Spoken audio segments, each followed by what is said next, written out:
को हमें कम से कम 52% इनको आरक्षण देना चाहिए। तो उन्होंने कहा भाई इतना नहीं दे सकते तो कम से कम 30% 35% हमें आरक्षण दे दे। फिर विचार बना, उसके बाद में हम लोगों को तय हुआ कि 27% ओबीसी को आरक्षण मिलेगा। बीबी मंडल साहब जो उस समय विश्वनाथ प्रताप सिंह थे, उनके कार्यकाल में ये मंडल कमीशन लागू हुआ। और जैसे ही मंडल कमीशन लागू होता है तो देश में एक हवा चलती है।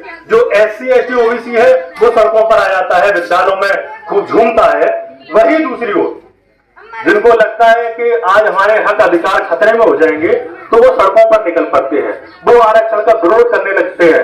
वो इतने जागरूक हैं कि वो खुद को आग भी लगा लेते हैं और सड़कों पर हिंसा होती है, कत्लेआम होता है।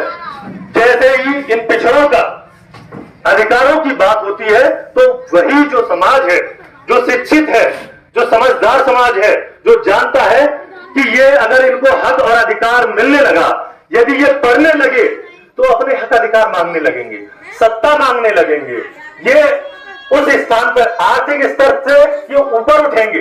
तो ये हमारे जो गुलामी है तो हमसे नमस्ते, हम उनका क्यों करेंगे, क्यों गुणगान करेंगे, फिर तो हम अपने आप में समृद्ध हो जाएंगे। तो इस बात को लेकर के जब वो सड़कों पर उतरे तो आप जानते हैं कि उसमें रोस्टर आया, क्रीमी लेयर आया कि भाई अब जो 8 लाख है उससे नीचे जो नीचे है उनको आरक्षण आप दे दीजिए, ऊपर वालों को नहीं दीजिए। तो एक सवाल और था, जज कह रहे थे कि हम पिछड़े क्यों है।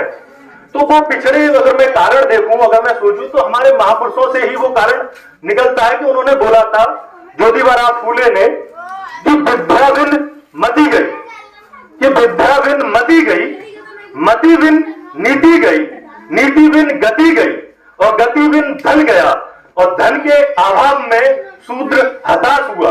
ये सारा का सारा जो खेल है, जो हताशा उसे हाथ लगी, वो किसके कारण लगी, विद्या के। क्योंकि विद्या हमसे दूर होती गई और आज उसी पर चोट की जा रही है। जब मंडल कमीशन लागू हुआ तो उसमें 2 अनुशंसाएं लागू हुई।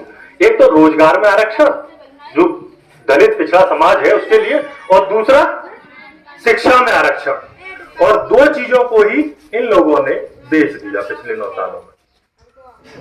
जहां पर आप रोजगार कर सकते थे उनका निजीकरण कर दिया।